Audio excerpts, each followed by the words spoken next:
Muito bem, voltamos com o segundo bloco do Superi Notícias desta quarta-feira e como prometido na passagem da primeira parte para a segunda parte da edição desta quarta, recebo aqui no estúdio da Superi TV, em especial o jornal Superi Notícias, o secretário de Cultura de Governador Valadares, Kevin Figueiredo, para poder falar um pouco mais sobre essa pasta que é tão importante, como eu disse, não só para uma cidade, mas para todo um país, mas vamos tratar de especificar como anda o trabalho desta pasta aqui no nosso município. Desde já, Kevin, primeiramente, boa tarde e obrigado por ter aceitado o convite. Boa tarde, Gustavo. Boa tarde, pessoal de casa. É uma alegria, um prazer muito grande estar aqui. Kevin, para a gente poder começar já o nosso bate-papo sobre essa pasta, nós sabemos que a área da cultura ela foi bastante afetada pela questão da pandemia que vem se alongando, né, e iniciou desde o ano passado. Eu quero saber, neste momento, como está a pasta de cultura de Governador Valadares? Nós sabemos que Valadares é uma cidade que possui vários artistas, constantemente mostramos aqui o pessoal que mexe com artes plásticas, enfim, como é que anda esse setor aqui em Governador Valadares neste momento que ainda estamos vivendo uma pandemia? Isso, olha, Gustavo, eu costumo dizer que a área da cultura, o setor econômico da cultura, ele é o mais atingido da pandemia, não tem discussão em relação a isso, a cultura e o turismo em si. Porque agora a gente está fazendo já um ano, imagina se você que está aí de casa tivesse um ano sem poder trabalhar, né, impedido de trabalhar. Sim. E aí a questão da cultura envolve, em 90% dos casos, aglomerações, né? A gente sabe que nesse momento as aglomerações não podem acontecer. Então eu penso que nesse momento lá que a gente lida com cultura, esporte, lazer e turismo, um desafio ainda maior é assumir essa pasta em meio à pandemia, para a gente poder ajudar a guiar e a dar andamento nesse setor econômico que na cidade ele é extremamente importante. Parece que tem aquela coisa, né, Gustavo, que a gente só sente falta quando perde. A gente tem visto como que esse tempo em que esses trabalhadores, essas empresas da área cultural estão sem trabalhar, tem afetado diretamente a geração de renda e desenvolvimento do nosso município. Um grande exemplo disso é a não realização da Expo Agro no ano de 2020, que a gente espera que a gente tenha condição que possa acontecer na nossa cidade em 2021, porque ela gera só diretamente cerca de 1.000 empregos, né? Sem contar a movimentação de hotéis, bares, restaurantes, táxis, mototáxis, cabeleireiras, lojas de roupa, lojas de sapato, enfim. A cultura em Governador Valadares é uma indústria e a gente está com uma indústria parada há um ano. Então lá a gente tem tentado o diálogo e o suporte da melhor forma, que for mais efetivo possível com esse setor. O ano passado, nós realizamos o pagamento de auxílios a partir de uma verba federal que chegou. A gente está na expectativa de poder pagar mais com recurso que ainda está em conta do governo federal, aguardando a autorização do governo federal. Mas eu acho que para esse setor específico, que vai desde os artistas, mas que envolve também os produtores de eventos, os donos de salões de festa, os donos de buffet, os bartenders, os DJs, eu acho que é o grande acalanto assim, que a gente teve esse ano, foi a possibilidade do município poder voltar a gerir a pandemia, com a liberação do novo decreto editado pelo prefeito André Merlo, que permitiu a volta aí dos salões de festas funcionarem para até 75 pessoas na questão do alerta alto, que é o que a gente está nesse momento, por exemplo, e também na possibilidade da música ao vivo nos bares, desde que as pessoas estejam sentadas com a fiscalização rigorosa, tanto que a gente já teve bares interditados na cidade. E falar sobre cultura em Governador Valadares é praticamente inevitável não falar sobre o Teatro Atiaia. Queria saber mais informações, já que o Teatro Atiaia,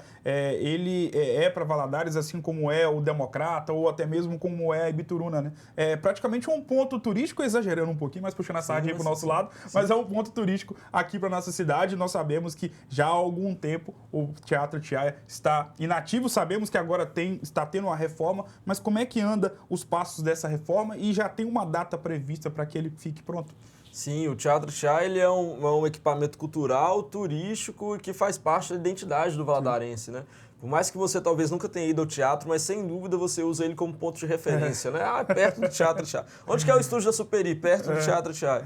E aí, a gente sabe da importância da reforma dessa obra, né? A gente tem a previsão de entrega da parte dessa primeira etapa que cuida do teatro e da galeria por volta de dezembro, quem sabe inaugurando em janeiro nas programações do aniversário da cidade com o Festival Nacional de Teatro, né? Que é o FENTA, que acontece aqui anualmente, que chegou a acontecer no ano passado, mas que esse ano infelizmente não pôde acontecer por conta da pandemia e que a gente também resgatou.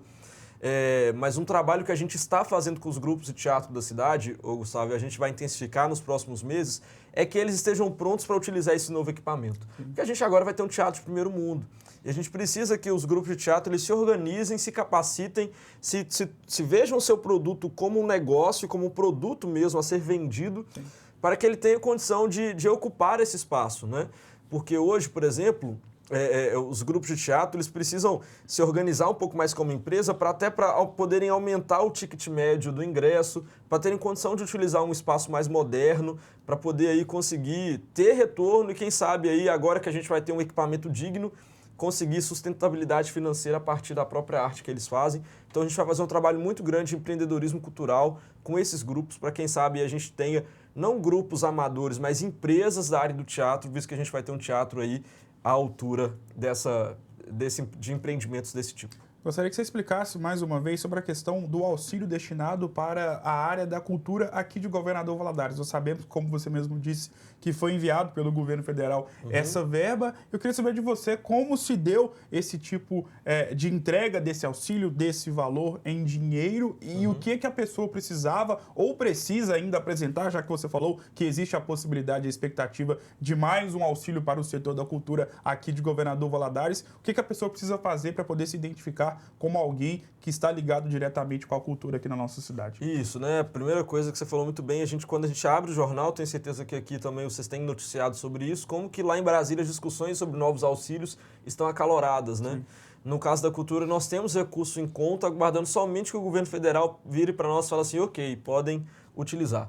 No ano passado, nós fizemos um grande trabalho de mobilização utilizando uma nova política pública na cidade, que foi o selo Eu Faço Cultura, que talvez você que nos assiste já tenha visto por aí em algumas das empresas do ramo cultural que nós temos no município. E a partir desse selo, qualificamos aqueles que tinham condições, que estavam nos critérios para poder receber esse auxílio. Nós aprovamos, Gustavo, 288 pessoas para poderem receber esse auxílio emergencial da área da cultura, que ficou conhecido como subsídio mensal, que ele foi de 3 a 8 mil reais. Desses 288, só conseguiram cumprir a documentação exigida por Lei 74. Então tem muita gente ainda que está se regularizando na esperança de que o governo federal libere isso para que eles liberem novamente para que eles possam receber. Nós pagamos cerca de 500 mil reais em benefícios já para as empresas, né? E quem é que tem direito a esse benefício, Kevin, caso o governo federal fale, dê o ok para vocês abrirem novamente os editais? Todas as empresas que tenham a ver com o ramo de cultura, entretenimento e eventos, né? Então, o barman, a cerimonialista de casamento, o buffet, o produtor cinematográfico, o fotógrafo, o artesão, são vários os tipos, né? O setor cultural ele é extremamente amplo, os DJs, os grupos de teatro, os grupos de dança, os artistas plásticos e por aí vai. Sim, muito interessante, né? Esse tipo de ação, porque nós sabemos que a cultura, como você mesmo disse, né? Assim como a saúde, obviamente, a área da economia e também a área da política, mas a cultura também foi uma outra seara, podemos colocar assim, que acabou ficando bastante prejudicada em relação, claro, à questão da pandemia. Para a gente poder encerrar, além, claro, de todo esse combo de assuntos que estão interligados com a questão da pandemia, quais são os projetos para a área da cultura aqui de Governador Valadares, especificamente neste ano de 2021? Sim, nesse ano de 2021, na área específica da cultura, a gente tem aí, precisa terminar a obra do teatro,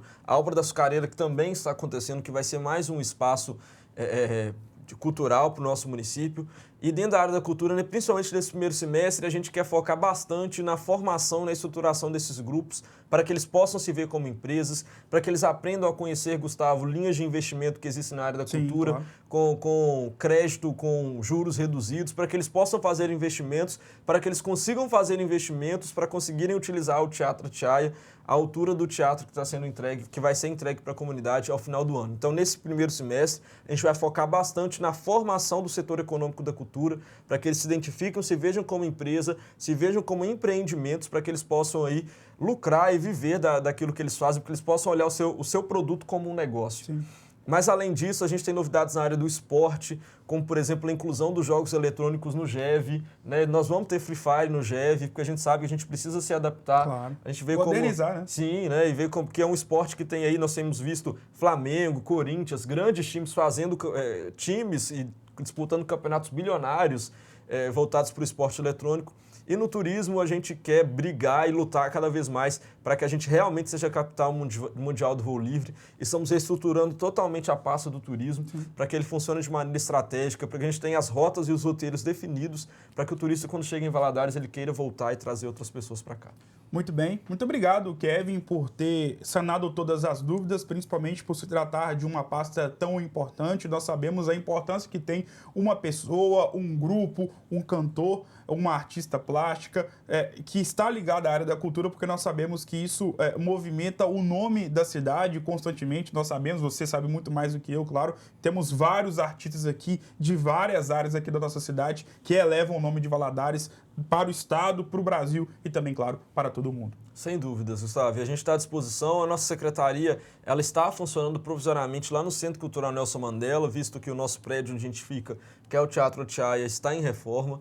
A gente fica lá na Avenida Afonso Pena, esquina com a Rua Marechal Deodoro, né? Basta procurar a gente lá, agendar seu horário, que a gente está disposto a atender e a dialogar com todo mundo. E é isso mesmo. A cultura eleva o nome da cidade, a cultura, o esporte, o lazer e o turismo elevam o nome da cidade, mas também tem um potencial muito grande de gerar emprego, gerar desenvolvimento, trazer renda para o município, Sim. Essencial nesse período pós-pandemia. Obrigado mais uma vez. Kevin, o Super Notícias desta quarta-feira vai ficando por aqui. Antes da gente poder fechar a edição desta quarta, só passar as informações, né? O Cruzeiro que entra em campo logo mais às 21 horas e 30 minutos contra a equipe da Caldense. O jogo será realizado no Mineirão. E já o Galo, né, que vive a expectativa de finalmente anunciar o retorno do técnico Cuca ao comando técnico da equipe alvinegra. O Super Notícias desta quarta vai ficando por aqui. Um grande abraço e até amanhã.